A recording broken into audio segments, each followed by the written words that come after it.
ආයිබෝන් ශ්‍රී Lanka සුබෝදෑසනක් good morning නනක්කම්. ඊ දවසේ අපේ රටේ තොරතුරු පුවත්පත් ඇසුරෙන් විමසා බලන ඔබේ ප්‍රියතම උදෑසන සජීවී පුවත්පත් වැඩසටහන වේක අපිතාත් සමගිනුයි ඔබ අදත් එකතු වන්නේ. සුපුරුදු පරිදි වේක අපිතාත් සමගින් මම තිල්න දේශප්‍රියන්ත අද සැප්තැම්බර් මාසයේ 15 වෙනිදා අද දවස ගැන කතා කරද්දී අද විශේෂත්වයක් වෙන දවසක්. ඒ ඔබේ ප්‍රජාතන්ත්‍රවාදී දිනය විදිහට අද දවස නම් කරන්නේ එක්සත් ජාතීන්ගේ සංවිධානයේ නම් කරනවා අද ජාත්‍යන්තර ප්‍රජාතන්ත්‍රවාදී දිනය විදිහට අග්‍රාමාත්‍යවරයා විශේෂ පණිවිඩයක් නිකුත් කරනවා මේ ජාත්‍යන්තර ප්‍රජාතන්ත්‍රවාදී දිනය නිමිත්තෙන්. අග්‍රාමාත්‍යවරයා ඒ නිකුත් කරන පණිවිඩයේ මේ විදියට සඳහන් වෙනවා ඉදිරියටත් නිදහස් හා සාධාරණ මැතිවරණ නියමිත කාලය තුල පවත්වමින් ජනතාව තැබූ විශ්වාසය ආරක්ෂා කරමින් ප්‍රජාතන්ත්‍රවාදයේ උතුම් හරයන් රැක ගැනීමට රජයක් ලෙස කැපවන බව අග්‍රාමාත්‍ය මහින්ද රාජපක්ෂ මහතා මේ අදට යෙදෙන ජාත්‍යන්තර ප්‍රජාතන්ත්‍රවාදී දිනය නිමිත්තෙන් වූ පණිවිඩය නිකුත් කරමින් සඳහන් කරලා තිබෙනවා. අපි එයයි අද දවසේ විශේෂත්වය සහ දවසේ වැකිය විදිහට ගෙන එන්නේ. අපි දැන් සූදානම් වෙන්නේ අද දවසේ පුවත්පත්වල ප්‍රධාන සිරස්තල වෙත අවධානය යොමු කරන්නට. සුපුරුදු පරිදි මව්බිම් පුවත්පතෙන් අද ආරම්භ කරන්නේ. අද ප්‍රධාන සිරස්තල දෙකක් ගෙන ඇවිත් තිබෙනවා. ප්‍රථම සිරස්තලයේ හිටපු බුද්ධි ලොක්කාගේ දුරකථනය පාස්කු කොමිසම බහරයට හිටපු ආරක්ෂක ලේකම් සමග කළ සංවාදයකුත් එළියට ලැප්ටොප් එකත් භාරයට අරන් කියලාද මව්බිම එක් ප්‍රධාන සිරස්තලයක් වාර්තා කරනවා. ඒ අතර අද මව්බිම දෙවැනි ප්‍රධාන සිරස්තලය වාර්තා කරනවා කෝටි ගණන් වැය කරලා දවස් ගණන් ගින්න නිවලා අන්තිමට හුලන්ද කියලාද ප්‍රශ්නාර්ථයකුත් එක්කයි මව්බිම දෙවැනි ප්‍රධාන සිරස්තලය ගේන්නේ මේ තෙල් නැව ලක් රජයට හිමිවිය යුතුයි කියලයි අද වැඩිදුරටත් සඳහන් කරන්නේ මව්බිම් ප්‍රධාන සිරස්තලයේ. අද ලංකාදීප පුවත්පත ප්‍රධාන සිරස්තලයේ මේ විදිහට වාර්තා කරනවා පොඩි ලැසීගේ කුඩු ජාවාරමට සිම් කාඩ් 55ක් මිලට ගත්තේ බද්දේගමින් මෙහෙයවීම ඩුබායි උදාර කියලා අද ලංකාදීප පුවත්පතේ ප්‍රධාන සිරස්තලයේ වෙන් වෙලා තිබෙනවා. ඒ අතර අද දිනමින පුවත්පත ප්‍රධාන සිරස්තලයේ විදිහට මේ විදිහට වාර්තා කරනවා පාස්කුදා ප්‍රහාරය ගැන තොරතුර බුද්ධ්‍යංශ රැස්වීමේදී සාකච්ඡා කළේ නැහැ. ඒ ලැබී තිබුණේ නිලන්ත ජයවර්ධනට. බැවින් සාකච්ඡා කළ යුත්තේ ඔහුයි. මටත් ඒ ලැබී තිබුණා අසනීප තත්ත්වය නිසා මම කාර්යාලයෙන් පිටව ගියා කියලා හිටපු ජාතික බුද්ධි ප්‍රධානී සිසිර මෙන්ඩිස් පාස්කු ප්‍රහාරය පිළිබඳ සොයා බලන කොමිසම හමුවේ සඳහන් කරයි කියලාද දිනමින ප්‍රධාන සිරස්තලයට ගෙන ඇවිත් තිබෙන අතර අද අණු සිරස්තලයක් ගෙන ඇවිත් තිබෙනවා දියර කිරි අවශ්‍යතාවය සපුරාලීමට පියවර ගන්න ජනපති නිලධාරීන්ට උපදෙස් දෙයි කියලාද දිනමින පුවත්පතේ විදිහට වාර්තා කරනවා. Today Daily Mirror headline is Ruwan elected deputy leader of UNP. Mr. Vijayawardena polled 28 votes while Mr. Karunanayaka polled 10 votes. And the other main story is Daily Mirror. Ranil to continue as UNP leader till early January and willing to resign at any moment. Willing to resign at any moment. Those are the main stories from today Daily Mirror newspaper. And Ceylon Today newspaper. Presidential Commission orders to confiscate former SIS director's phone used to record conversation with senior officials. Also ordered to search his laptop. And Daily News headline is feed system to boost dairy industry, says President Gotabaya Rajapaksa. And Daily FT main story is Security and Exchange Commission finalizes new act, says SEC Chairman Viraj Dayaratna. Those are the main stories from today national newspapers. අද මේ විදිහට පුවත්පත්වල ප්‍රධාන සිරස්තල වාර්තා කරනවා. එකිනෙකට වෙනස් ප්‍රධාන සිරස්තල තමයි අද පුවත්පත් ගෙන ඇවිත් තිබෙන්නේ. අපි සූදානම් වෙන්නේ මේ දින ගණනාවක් තිස්සේ මහන්සි වෙලා අපේ රටේ ආරක්ෂක අංශ විශේෂයෙන්ම නාවික හමුදාව, වෙරළ ආරක්ෂක බලකාය, ගුවන් හමුදාව මේ සියලුම දෙනාම එක් වෙලා මහන්සි වෙලා මේ MT New Diamond නෞකාවේ ගින්න පාලනය කරනවා. දෙවෙනි වතාවට පැමිණි ගින්නත් පාලනය කරනවා සාර්ථකව. මේ සෑම දෙයක්ම ලක් රජයේ වියදමින් සිදු කළ අන්තිමේදී මේ වියදම පාඩුව මකා ගන්නට අපිට හැකියාව තිබෙනවද? ඔන්න ප්‍රශ්නාර්ථිකුත් එක්ක අද මව්බිම් පුවත්පත ප්‍රධාන සිරස්තලයට ගෙනෙන්නේ. අපි ඒ වාර්තාවෙන් අද දවසේ වේකාපිතාට වැඩසටහන ආරම්භ කරනවා. කෝටි ගණන් වැය කරලා දවස් ගණන් ගින්න නිවලා අන්තිමට හුලන්ද කියලායි අද සඳහන් කරන්නේ. තෙල් නැව ලක් රජයට හිමි විය යුතුයි. වෙන කණ්ඩායමක් ඇතුළු වූ නිසා නැව අපේ සීමාවට ගෙනත් අත්අඩංගුවට ගන්නයි තියෙන්නේ කියලා වෙළඳ නාවික කපිතාන් ඉෂාරක පෙරේරා සඳහන් කරයි කියලාද චාමර අමරසූරිය හංසිනා නායකකාර සමගින් මව්බිම් පුවත්පතට වාර්තා කරනවා. ගිනි ගැනීමට ලක් වූ MT New Diamond නෞකාව බේරා ගැනීමට ලක් රජය ක්‍රියා කළ නිසා එය ත්‍යාගයක් ලෙස ලක් රජයට හිමි යුතු බව වෙළඳ නාවික කපිතාන් ඉෂාරක පෙරේරා මහතා සඳහන් කරනවා. කෙසේ වෙතත් එම තීන්දුව ගත යුත්තේ ජාත්‍යන්තර නාවික සංවිධානයේ බවද ඔහු වැඩිදුරටත් සඳහන් කරනවා. ඔහු පෙන්වා දෙන්නේ මෙම නෞකාවේ කපිතාන්වරයා ඇතුළු කාර්ය මණ්ඩලයේ ජාත්‍යන්තර නීති කිසිවකට අනුකූල නොවූ බවයි. මෙම නෞකාව ගිනි ගැනීමට ලක් වෙද්දී කපිතාන්වරයා කිසිදු පණිවිඩයක් ලබා දී නොතිබුණු බවත් ඔහු නැවෙන් බැස ගිය බවද වැඩිදුරටත් සඳහන් කරනවා. මෙලෙස නැව අතහැර ගිය විට නැව ගිලි සහ පුපුරා විශාල විනාශයක් සිදුවීමට තිබූ බවත් ඒ ලෝකයට අවදානමක් බවද ඒ මහතා වැඩිදුරටත් සඳහන් කරනවා. ඔහු සඳහන් කියන්නේ ඔවුන්ගේ ජීවිත බේරා ගනිමින් නෞකාවේ ගින්න පාලනය කිරීම සඳහා මෙරට නාවික හමුදාව සහ ගුවන් හමුදාව කටයුතු කළ බවද ඔහු වැඩිදුරටත් සඳහන් කරනවා. විශාල මුදලක් වියදම් කරමින් මෙවැනි මෙහෙයුමක් කළහොත් එම කණ්ඩායමට තමා නැව ත්‍යාගයක් විදිහට හිමි යුතු නමුත් වෙනත් කණ්ඩායමක් නැවට ගොඩ වුණා. මෙව මෙහෙයුමෙන් දැන් අපි ඈතට යනවා. මෙහි වන්දි හිමි වුණොත් හිමිවන්නේ නෞකාවට දැන් ඇතුළුණු කණ්ඩායමට. දැන් තියෙන මෙම නෞකාව අපේ දේශ සීමාවට රැගෙනවිත් නැව අත්අඩංගුවට ගැනීම කියලා තමයි ඔහු වැඩිදුරටත් සඳහන් කරන්නේ. නැත්තම් වෙන්නේ ඒ නෞකාවේ දත්ත වෙනස් කරලා අපේ රටින් ඈතට රැගෙන යන්න පුළුවන්. එසේ වුණොත් අපිට වෙන්නේ කිසිවක් නැතිව උඩ බලාගෙන ඉන්න කියලා ඔහු වැඩිදුරටත් සඳහන් කරනවා. මේ අතර නිව් ඩයමන්ඩ් නෞකාවේ ගින්නට අදාළව නැව් හිමියන් විසින් ඔවුන්ගේ වගකීම් පිළිබඳව රජයට හානිපූර්ණ කිරීම සම්බන්ධයෙන් ඊයේ නීතිපතිවරයා හමුවේ සාකච්ඡා කළ බව නීතිපති සම්බන්ධීකරණ නිලධාරී අධිනීතිඥ නිශාරා ජයරත්න මෙනවිය සඳහන් කරනවා. මේ නැව් හිමියන් නියෝජනය කරමින් නීතිඥවරුන් නීතිපතිවරයා සමග මෙම සාකච්ඡාව සඳහා සහභාගී වූ බව නිශාරා ජයරත්න මෙනවිය වැඩිදුරටත් සඳහන් කරලා තිබෙනවා කියලායි සඳහන් කරන්නේ. මේ තරම් විශාල දෙයක් සිදු කළා, මේ තරම් විශාල කැපවීමක් මුදලක් වියදම් කළා, මේ සෑම දෙයක්ම සිදු කළ විශාල පාරිසරික හානියක් තමයි ඒ වළක්වාගත්. ඒ සියලුම දේවල් කරලත් අවසානයේදී අපේ රටට ඒ හිමි විය යුතු ගෞරවය සහ ඒ දේවල් හිමි වෙනවද? අද දින වෙන පුවත්පත මේ විදිහට වාර්තා කරන මේ විශේෂයෙන්ම මේ නිව් ඩයමන්ඩ් නෞකාවේ ගින්න තිබුණු අවස්ථාවේදී මේ ගින්නට හසු වුණු පුද්ගලයෙක් ඉන්නවා. ඔහුව බේරාගත් නාවිකයින් පිරිසක්. ඒ නාවිකයින් පිරිස යනවා මේ නිව් ඩයමන්ඩ් නෞකාවේ ඒ සොයුරා බලන්නට. අද ඒ පිළිබඳව දිනමිනු පුවත්පත මේ විදිහට ඡායාරූපයක් සමගින් වාර්තා කරනවා. ගිනිදැල් දුමාරයේ මැද මාගේ දිවිය ගලවා ගැනීම අසීරු වුණා කියලා ඔහු සඳහන් කරනවා. නිව් ඩයමන්ඩ් නෞකාවේ 3 වන ඉංජිනේරුවා කියයි කියලායි අද දිනමිනු පුවත්පත මේ විදිහට වාර්තා කරන්නේ. ඉතින් ඒ තරම් අසීරු තැනකට ගිහිල්ලා අපේ ආරක්ෂක අංශයේ වගේ දෙයක් සිදු කරාට පස්සේ ඒ ලබා දිය යුතු ගෞරවය විදිහට ලබා දෙනවද කියන ප්‍රශ්නාර්ථය තමයි තිබෙන්නේ. ඔව් වැඩිදුරටත් සඳහන් කරන්නේ දිවි ගලවාගෙන විත් රෝහල් ගත කළ නිව් ඩයමන්ඩ් නෞකාවේ 3 වන ඉංජිනේරු නිලධාරියාගේ සුවදුක් විමසීමට එම මෙහෙයුමට සම්බන්ධ වූ නාවිකයන් තිදෙනාට පෙරේදා අවස්ථාව හිමි වුණා.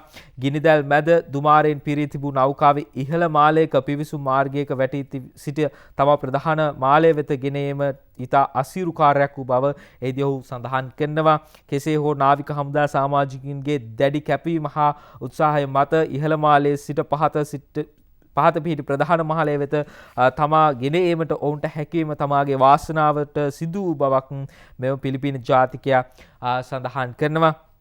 ඔහු කල්මුනේ මූලික රෝහලේ ප්‍රතිකාර ලබා මෙවැනි විට කොළඹ පෞද්ගලික රෝහලක වැඩිදුර ප්‍රතිකාර ලබන බව මේ පිලිපීන ජාතිකයා මුණගැසුණු නාවික හමුදාවේ ලුතිනල් KGAS M විජේරත්න නායක ඉංජිනේරු කාර්මික DLK මුද්‍යංශය සහ බලනාවික WGGU සේනාරත්නය නාවිකයන් තිදෙනා තම අත්දැකීම් සහ ඔහු සමග බෙදා හදා ගන්න ආකාරය තමයි අද මේ විදිහට දිනමිනු පුවත්පත් ඡායාරූපයක් සමගින් ගෙනෙන්නේ. ඉතින් තමන්ගේ ජීවිතය ගැනවත් සිතන්නේ නැතුව මේ සිදුවෙන්නට ගිය දැවැන්ත පාරිසරික හානි වළක්වා ගන්නට නාවික හමුදාව අපේ ආරක්ෂක අංශ සියලුම දෙනාම කැප වුණා. ඉතින් මේ කැපවීමට නියමිත ගෞරවය ලැබේවිද කියලා අපිට බලාගෙන ඉන්නට සිද්ධ වෙනවා. ඉදිරියේදී තවමත් මේ සම්බන්ධයෙන් නීතිය පිළිබඳව අපේ රටේ නීතිය පැත්තෙන් මේ ගත යුතු ක්‍රියාමාර්ග පිළිබඳව දැන් කතා බහක් නිර්මාණය වෙලා තිබෙනවා. අපි බලමු ඉදිරියේදී මොන වගේ තත්ත්වයක් උදා වේවිද කියලා. ඔය නාවික හමුදාව මේ විදිහට කටයුතු සිදුවේදී ඊයේ දවසේදී නව නාවික හමුදා මාණ්ඩලික ප්‍රධානී විදිහට පත් වෙනවා රිය අඩ්මිරාල් කපිල සමරවීර මහතා. අද ක්‍රිෂාත් පතිරණ ජයසූරිය මව්බිම් පුවත්පතට වාර්තා කරනවා ඒ සම්බන්ධයෙන්. අද මේ විදිහට සඳහන් කරන නාවික හමුදා මාණ්ඩලික ප්‍රධානී තනතුරට රිය අඩ්මිරාල් කපිල සමරවීර මහතා ජනාධිපති ගෝඨාභය රාජපක්ෂ මහතා විසින් පත් කරනු ලබනවා. නව නිලයට අදාළ පත්වීම් ලියුම ඊයේ නාවික හමුදාපති වයිස් අඩ්මිරාල් නිශාන්ත උළුගෙතැන්න මහතා විසින් රිය අඩ්මිරාල් කපිල සමරවීර මහතාට නිල වශයෙන් ලබා දෙනවා. 1985 වර්ෂයේදී ශිෂ්‍ය බට නිලධාරියෙකු ලෙස නාවික හමුදා විධායක අංශයට එක් වී ඇති රියල් අඩ්මිරාල් කපිල සමරවීර මහතා දෙහිවල මහා විද්‍යාලයේ ආදි ශිෂ්‍යයෙකු වෙනවා. නාවික හා සාගරික විද්‍යාපීඨයෙන් මූලික පුහුණුව ලබා 1987 අප්‍රේල් 7 වෙනි දින උපත ලැබූ ලුතිනවරයෙකු වශයෙන් අධිකාරී තනතුරට පත්ව ඇති සමරවීර මහතා 2016 අගෝස්තු 23 වෙනිදා රිය අඩ්මිරාල් නිලයට උසස්වීම් ලබා තිබෙනවා කියලායි සඳහන් කරන්නේ. ඔහු මේ නාවික හා සාගරික විද්‍යාපීඨයෙන් මූලික පුහුණුව ලබන්නේ 1987 අප්‍රේල් 7 වෙනි දින තමයි උප ලුතිනවරයෙකු වශයෙන් අධිකාරී තනතුරට පත් වෙන්නේ කියලා අද මව්බිම වැඩිදුරටත් වාර්තා කරලා තියෙන. ඒ විදිහට නාවික හමුදාව පිළිබඳව අද වාර්තා කරන. ඉතින් එතුමාට අපි සුභාශිංසනය කරන්නටත් අමතක කරන්නේ නැහැ මේ මොහොතේදී. ඒ ගත කරපු කාල සීමාව පහුගිය කාල සීමාව ඉතින් සියලුම අංශ ශක්තිමත් වෙලා ඒ නියුඩායම නෞකාව බේරා ගන්නට කටයුතු කරා. ඉතින් මේ නාවික හමුදාවේ තියෙන ශක්තියත් එක්ක තමයි මේ දේවල් සිදු කරේ. විශේෂයෙන්ම ගුවන් හමුදාවත් මතක් කරන්නට ඕනේ, වෙරළ ආරක්ෂක බලකායත් මතක් කරන්න ඕනේ, අධිකාරිය මතක් කරන්නට ඕනේ. මේ සියලු දෙනාගේම කැපවීම නිසා තමයි මේ සියලුම දේ කරේ. ඉතින් අපේ රටට ලැබෙන ඕනි ගෞරවය ඒ විදිහට ලැබෙවිද කියලා අපිට නිහඬව බලා සිටින්නට වෙනවා. ඒ අතර මම සූදානම් වෙනවා මව්බිම් පුවත්පතේ ප්‍රධාන සිරස්තලය වෙත අවධානය යොමු කරන්නට. අනෙක් ප්‍රධාන සිරස්තලය වෙත පාස්කු ඉරිදා ප්‍රහාරය පිළිබඳව සොයා බලන ජනාධිපති කොමිසම හමු ඊයේ දවසේදී සාක්ෂි ලබා දෙනවා. ඒ අවස්ථාවේදී මේ විදිහට සඳහන් කරනවා හිටපු බුද්ධි ලෝකාගේ දුරකථනය පාස්කු කොමිසම භාරයට, හිටපු ආරක්ෂක ලේකම් සමග කළ සංවාදයකුත් එළියට, ලැප්ටොප් එකත් භාරයට ගෙන කියලායි අද මව්බිම් වාර්තා කරන්නේ. මේ විදිහට රාජබුද්ධි සේවයේ හිටපු අධ්‍යක්ෂ ජ්‍යෙෂ්ඨ නියෝජ්‍ය පොලිස්පති නිලන්ත ජයවර්ධන මහතා භාවිතා කළ පෞද්ගලික ජංගම දුරකථනයක් සහ ඔහුගේ ලැප්ටොප් පරිගණකයේ කොමිසම භාරයට ගන්නා ලෙස පාස්කු ඉරිදා ත්‍රස්ත ප්‍රහාරය ගැන විමර්ශනයට පත් කළ ජනාධිපති කොමිසම එහි පොලිස් විමර්ශන ඒකකයේ ජ්‍යෙෂ්ඨ නියෝජ්‍ය පොලිස්පති මහේෂ් වැලිකන්න මහතා හට ඊයේ නියෝග කරනවා.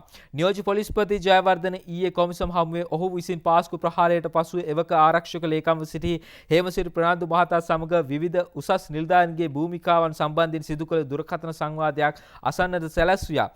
මෙම දුරකථන සංවාදයේ සිදු කොට ඇත්තේ 2019 අප්‍රේල් මාසයේ අගභාගයේ දිනකදී වන අතර ඔවුන් දෙදෙනාම පසුගිය ජනාධිපතිවරයා විසින් අප්‍රේල් 21 දින පත් කළ මල්ලසේකර කොමිසම හමුවේද සාක්ෂි ලබා දෙමින් අනතුරුවයි සඳහන් කරන්නේ.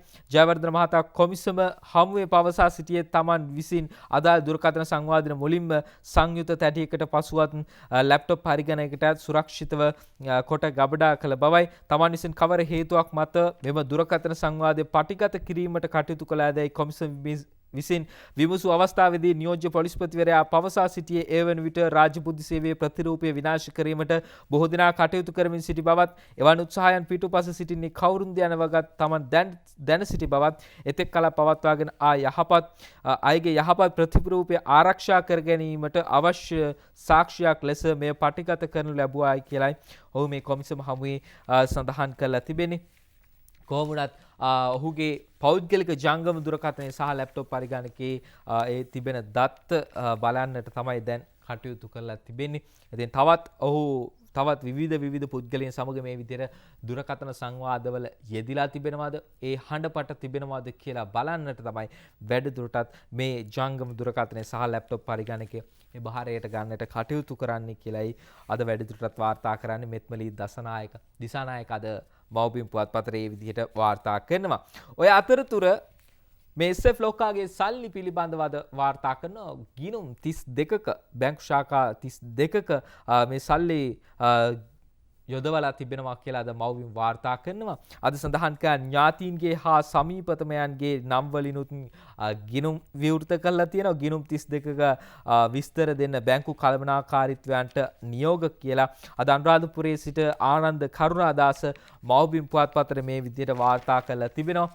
ඔහු වාර්තා කරන්නේ වෙඩි තබා ඝාතනය කෙරෙනු සිද්ධිය ඇතුළු අපරාධ චෝදනා රැසක විත්තිකරුවෙකු ලෙස නම් කර සිටි SF ලොක්කා හෙවත් ඉරෝන් රණසිංහ වෙනුවෙන් ඔහුගේ පියාගේ මවගේ සහෝදරයාගේ සහෝදරියගේ පෙම්වතියගේ බව කියන කාන්තාවගේ සහ ඥාතීන් 5 දෙනෙකුගේ ඇතුළු 10 දෙනෙකුගේ නමින් ඇති බැංකු ගිණුම් සම්බන්ධයෙන් සවිස්තර වාර්තා දින 14ක් ඇතුළත අනුරාධපුර පොලිසියට ලබා දෙන්නයි අනුරාධපුර ප්‍රධාන මහේස්ත්‍රාත් සහ අතිරේක දිසා විනිසුරු ජනක ප්‍රසන්න සමරසිංහ මහතා රාජ්‍ය සහ පෞද්ගලික බැංකු ශාඛා 32ක කළමනාකාරීත්වයට නියෝග කරනවා. ප්‍රධාන මහේස්ත්‍රාත්වරයා එසේ නියෝග කළේ අනුරාධපුර මූලස්ථාන පොලිසියේ නඩු කටයුතු මෙහෙයුම් අංශයේ ස්ථානාධිපති පොලිස් පරීක්ෂක එච්.එම්. යසරත්න මහතා අධිකරණයට කළ කරුණු දැක්වීමක් සැලකිල්ලට ගනිමින් මේ සම්බන්ධයෙන් වැඩිදුර වාර්තාවක් අධිකරණයට ඉදිරිපත් කරමින් අනුරාධපුර මූලස්ථාන පොලිසියේ නඩු කටයුතු මෙහෙයුම් අංශයේ ස්ථානාධිපති පොලිස් පරීක්ෂක යසරත්න මහතා සඳහන් කළේ වෙඩි තබා ඝාතනය කෙරුණු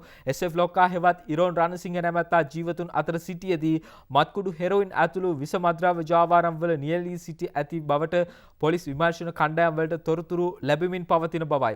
SF ලොක්කා හෙවත් ඉරෝන් රණසිංහ එලෙස මත්කුඩු ජාවාරම් කිරීමෙන් උපයාගත් විශාල මුදලක් ඔහුගේ නමින්, ඔහුගේ පියාගේ නමින්, මවගේ සහෝදරයාගේ සහෝදරියගේ පෙම්වතිය බව කියන කාන්තාවගේ සහ ඥාතින් 5 දෙනෙකුගේ නම් ඇති බැංකු ගිණුම් රැසක තැන්පත් කර ඇති බවට පොලිස් විමර්ශන කණ්ඩායම් වලට සැකයක් පවතිනවා කියලා අධිකරණයට සැලකර පොලිස් පරීක්ෂක යසරත්න මහතා ඒ පිළිබඳව අනාවරණය කර ගැනීම සඳහා පහත සඳහන් පුද්ගලයන්ගේ නම් ඉහත සඳහන් පුද්ගලයන්ගේ නම් ඇති සියලු බැංකු ශාඛා ඇති ගිණුම් පිළිබඳව සවිස්තර වාර්තා අනුරාධපුර මූලස්ථාන පොලිසියට ලබා දෙන ලෙසට රාජ්‍ය සහ පෞද්ගලික බැංකු ශාඛා 32ක කළමනාකාරීත්වයට ඒ විදිහට නියෝග කරලා තිබෙනවා කියලා අද මව්බිම් පුවත්පත වැඩිදුරටත් වාර්තා කරලා තිබෙනවා. ඒ විදිහට තමයි මේ SF ලොක්කා පිළිබඳව අද වාර්තා කරලා තිබෙන්නේ. අද වැඩිදුරටත් වාර්තා කරලා තිබෙනවා මේ සම්බන්ධයෙන් අද ලංකාදීප පුවත්පතත් වාර්තා කරනවා මේ තොරතුරු කිහිපයක්. මේ බන්ධනාගාරවල සිටින පුද්ගලයන් පිළිබඳව තමයි ඒ විදිහට වාර්තා කරන්නේ. ඒ අතර බන්ධනාගාරය පිළිබඳව සඳහන් කරද්දී අද ලංකාදීප පුවත්පතේ අපූර්ව වාර්තාවක් තිබෙනවා. අපි ඒ වෙත අවධානය යොමු කරමු. මේ මරණ දඬුවම නියම වෙලා සිටින වෙලේ සුදා බේරගන්න බිරිඳ ගවයන් 15ක් මරණින් මුදාගෙන කියලා අද වාර්තා කරනවා ලංකාදීප පුවත්පත. අපි සූදානම් මෙහි තොරතුරු කිහිපයක් වෙත අවධානය යොමු කරන්නට.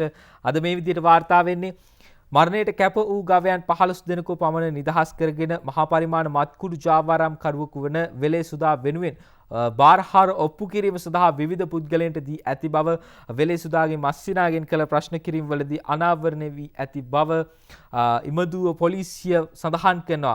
මේ වෙලේ සුදාගේ මස්සිනා වන ජාගොඩගේ වසන්ත පුෂ්පකුමාර නොහොන් පහළ කනත් චූටි ඉමදුව ඇල්ලගොඩ ප්‍රදේශයේදී ඉමදුව පොලිසිය විසින් 10 වෙනිදා අත්අඩංගුවට ගන්නවා.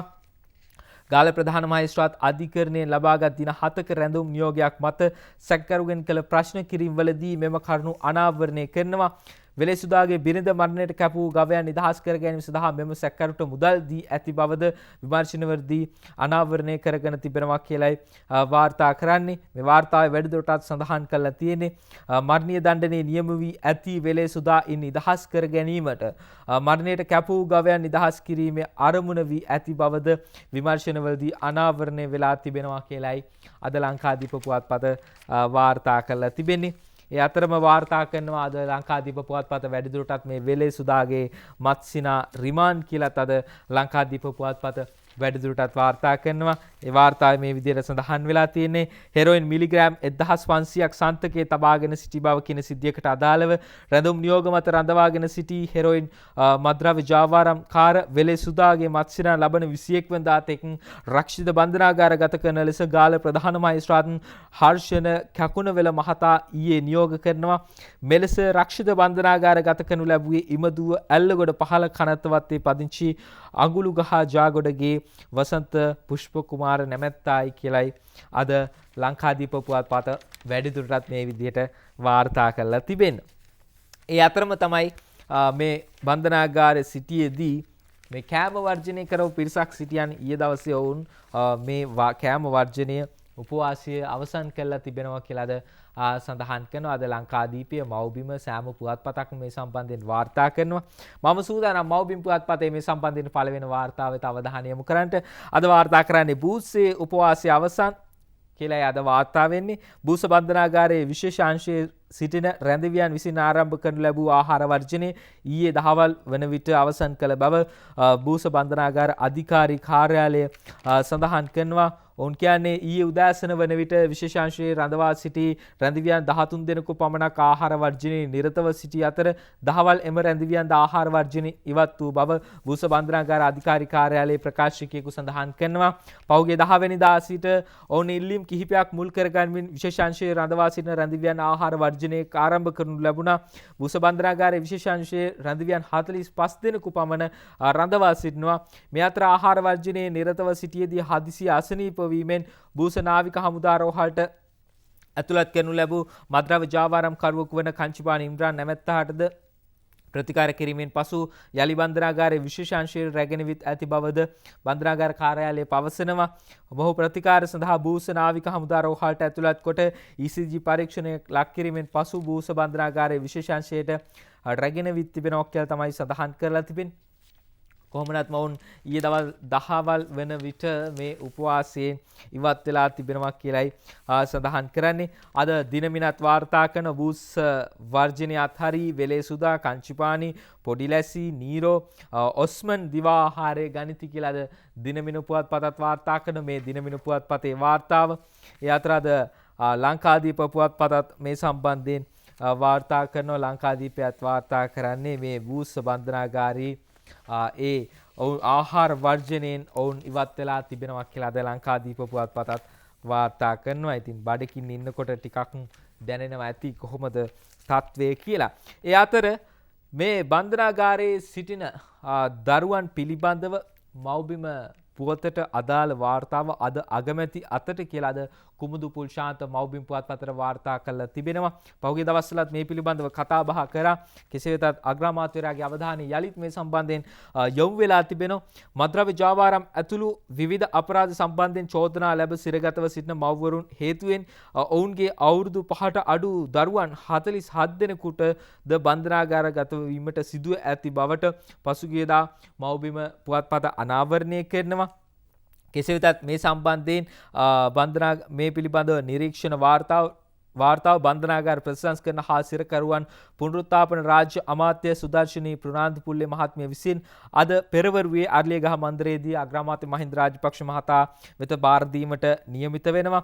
මේ සම්බන්ධයෙන් අදහස් දක්වන බන්ධනාගාර අමාත්‍යාංශය සඳහන් කරන්නේ මේ සම්බන්ධයෙන් සොයාබලා තමා වෙත කඩිනමින් වාර්තාවක් ලබා දෙන ලෙස අගමැතිවරයා විසින් බන්ධනාගාර දෙපාර්තමේන්තුවට දන්වා තිබූ බවත් ඒ අනුව රාජ්‍ය අමාත්‍යවරයා මේ වාර්තාව ලබා දෙනවා කියලා අගමැතිවරයාගේ දැනුම් දීමෙන් පසුව රාජ්‍ය අමාත්‍යවරයා විසින් ඉහත සඳහන් කළ දරුවන් සම්බන්ධයෙන් බන්ධනාගාර දෙපාර්තමේන්තුවෙන් වාර්තාවක් ලබාගත් බවද එම අමාත්‍යාංශය වැඩිදුරටත් සඳහන් කළා තිබෙනවා. ඉතින් ඒ අනුව මේ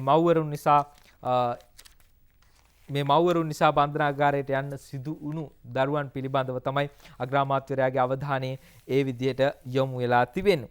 ඔය සියලු දේවල් ඒ විදිහට සිදුවද්දී ඊයේ දවසේදී එක්සත් ජාතික පක්ෂයේ නායකත්වය පිළිබඳව කතා බහ කරනවා. එක්සත් ජාතික පක්ෂයේ නායකත්වය පිළිබඳව කතා බහ කරද්දී වෙනස් වුණේ නායකත්වයේ නෙවෙයි නියෝජ්‍ය නායක තනතුර තමයි වෙනස් වුණේ.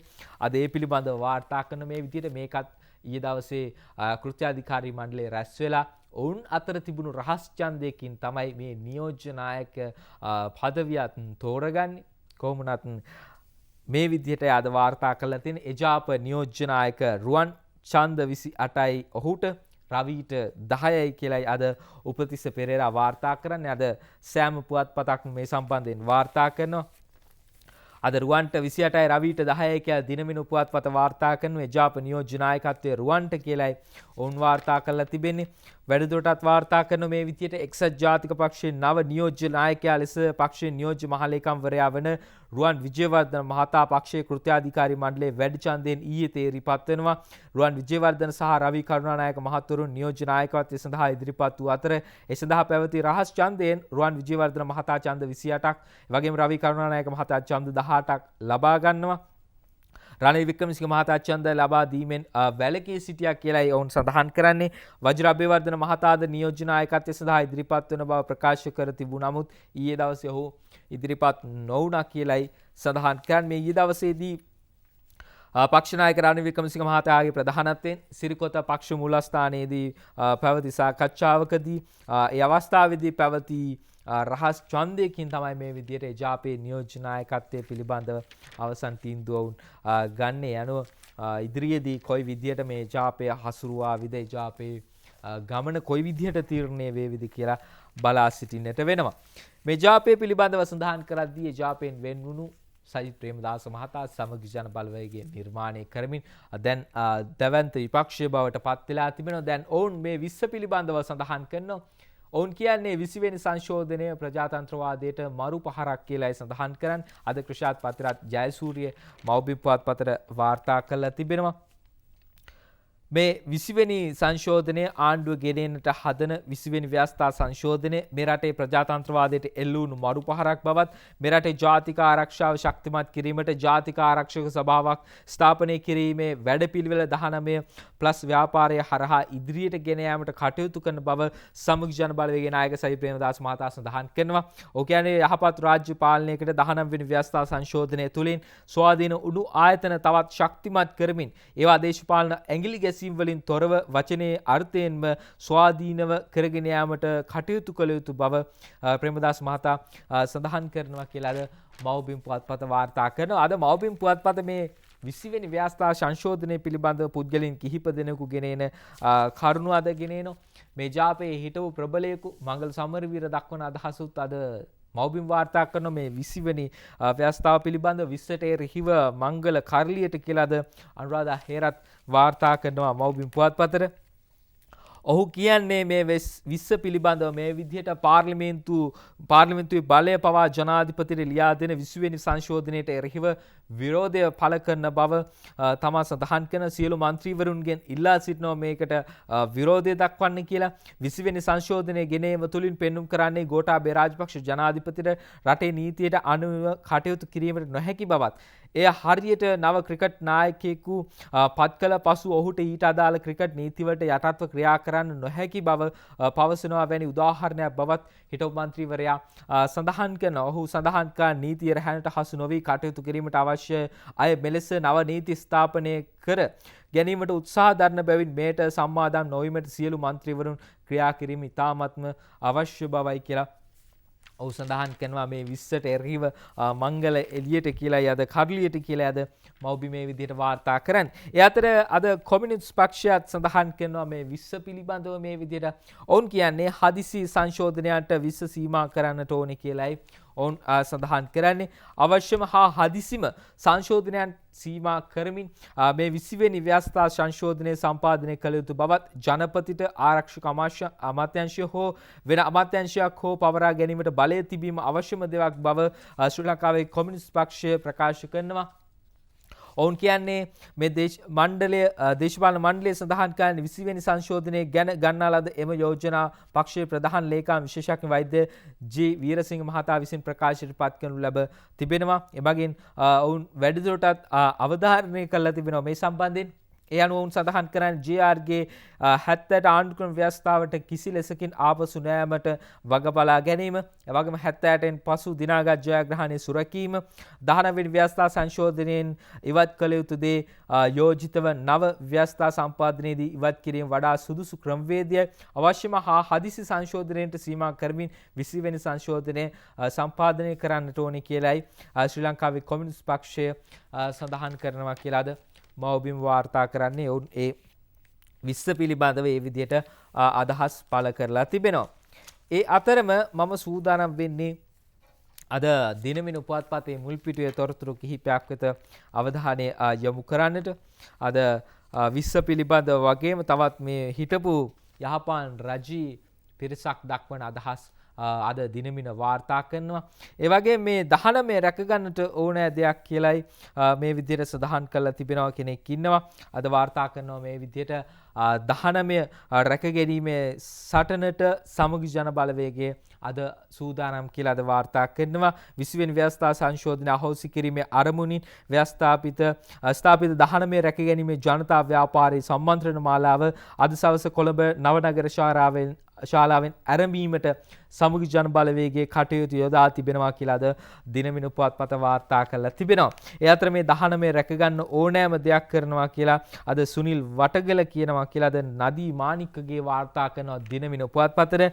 මේ විදිහට වාර්තාවක් තිබෙන්නේ මේ 19 වෙනි ව්‍යවස්ථා සංශෝධනය ආරක්ෂා කිරීමට ගත හැකි සෑම ක්‍රියාමාර්ගයක්ම ගැනීමට පසුබට නොවන බව ජනතා විමුක්ති පෙරමුණේ හිටපු පළාත් සභා මන්ත්‍රී නීතිඥ සුනිල් වටගල මහතා ඊයේ සඳහන් කරනවා කියලා අද දිනමින පුවත්පතට මේ විදිහට වාර්තා කරලා තිබෙනවා. මේ 19 රැක ගැනීම පිළිබඳව ඒ විදිහට සඳහන් කරනවා. ඒ අතර මේ 20 අධ්‍යයනයට 20 අධ්‍යයන කමිටු වාර්තාව අද අග්‍රාමාත්‍යවරයාගේ අතට කියලා අද වාර්තා කරනවා දිනමින පුවත්පත මේ විදිහට දිනමින මේ සම්බන්ධයෙන් වාර්තා කරලා තිබෙනවා. 20 ලබා ගැනීම පිළිබඳව තමයි වාර්තා කරන්නේ. 20 වෙනි ව්‍යවස්ථා සංශෝධනය සම්බන්ධව ඉදිරිපත් වෙලා තිබෙන අදහස් ගැඹුරින් අධ්‍යයනය කිරීමට පත් කළ කමිටුවේ නිගමන අග්‍රාමාත්‍ය මහින්ද රාජපක්ෂ මහතාට අද ලබා දීමට කටයුතු කරන බව ශ්‍රී ලංකා පොදු ජන පෙරමුණේ සභාපති සහ අධ්‍යාපන අමාත්‍ය ජී.එල්. පීරිස් මහතා සඳහන් කරනවා. 16 වන බදාදා සවස කැබිනට් මණ්ඩල රැස්වීමේදී එම කමිටු නිර්දේශ හා නිගමන කැබිනට් මණ්ඩලයටද ඉදිරිපත් කිරීමට කටයුතු කරන බවත් පසුව ඒ සම්බන්ධයෙන් අනුගමනය කළ යුතු පියවර ගැන අවධානය යොමු කරන බවත් ඒ මහතා වැඩිදුරටත් සඳහන් කරලා තිබෙනවා. මේ 20 සම්බන්ධයෙන් මේ 20 පිළිබඳව සොයා බලන්නට පත් කරපු කමිටුවේ වාර්තාව තමයි ඒ විදිහට අද අගමැතිතුමා අතට පත් කරන්නට නියමිතව තිබෙන්නේ. ඒ අතරම අද තවත් වාර්තාවක් වෙත අවධානය යොමු කරනවා. ඊයේ දවසේදී ජනාධිපතිතුමා නව මහාධිකරණ විනිසුරුවන් මහාධිකරණ නව විනිසුරුවරන් 12 දෙනෙකු පත් කරනවා.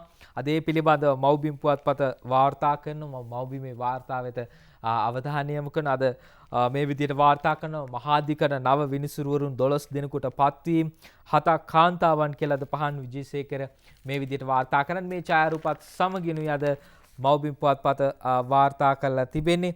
දිසා විනිසුරුවරු 7 දෙනෙකු, මහේස්ත්‍රාත්වරු 2 දෙනෙක්, රජයේ ජ්‍යෙෂ්ඨ අධිනීතිඥවරුන් 2 දෙනෙක් නව මහාධිකරණ විනිසුරුවරුන් ලෙස ඊයේ ජනාධිපති ගෝඨාභය රාජපක්ෂ මහතා අතින් පත්වීම් ලබනවා. දිසා විනිසුරුවරුන් W.A. Perera, C. Meegoda, AIK Ranaweera, WMM තල්ගොඩපිටිය, CWWMRCP කුමාරිදෑල, HS Ponnambalam, SI කාලිවංශ අතිරේක දිසා විනිසුරු විදිහට එවැගේ ප්‍රධාන මහේස්ත්‍රාත් ලංකා ජයරත්න මහේස්ත්‍රාත්වරුන් වූ රංග දිසානායක, DAR පතිරණ රජයේ ජ්‍යෙෂ්ඨ අධිනීතිඥවරුන් වූ NT වික්‍රමසේකර, AGUSNK සෙනවිරත්න යන මහත්මිහු මෙලෙස මහාධිකරණ විනිසුරුවරුන් ලෙස පත් කරලා තිබෙනවා.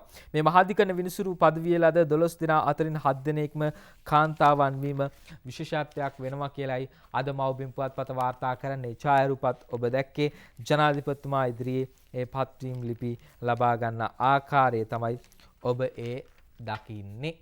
ඒ තොරතුරත් එක්ක අපි සූදානම් වෙනවා වේකපිතාට වැඩසටහනින් කෙටි විරාමයක් ලබා ගන්න. විරාමයෙන් අනතුරු තවත් පුවත් බොහෝමයක් තිබෙනවා ඔබට කියන්නට ආරාධනා කරන සියලු තොරතුරු නිවැරදිව දැනගන්න අපත් සමග රැඳී සිටින්න.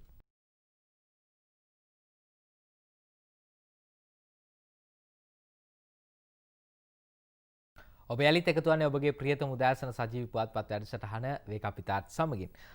කොරෝනා රෝගය පිළිබඳව කතා බහ කරද්දී ඊයේ දවසේදී අපේ රටෙන් වාර්තා වෙන 13 වන කොරෝනා රෝගී මරණය වාර්තා වෙනවා. හැබැයි මේ රෝගී කාන්තාවක් විදිහට රෝහල්ගත වුණාට පස්සේ තමයි ඇය මේ විදිහට ජීවිතක්ෂයට පත්වන්නේ.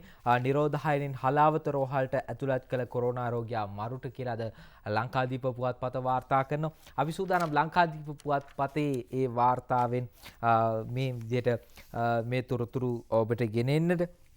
අද වාර්තා කරන්නේ මේ විදිහටයි. ඔවුන් සඳහන් කරන්නේ හලාවත මූලික රෝහලේ ප්‍රතිකාර ලබමින් සිටි කොරෝනා ආසාදිතවකු ඊයේ පස්වරුවේ මිය යනවා. එලෙස මිය ගියේ වයස අවුරුදු 60ක පුද්ගලයෙකු වන අතර ඔහු නාවිකයෙකු ලෙස සේවය කළ අයෙකු බවද වසංගත රෝග පිළිබඳ විශේෂඥ වෛද්‍ය සුදත් සමරවීර මහතා සඳහන් කරනවා.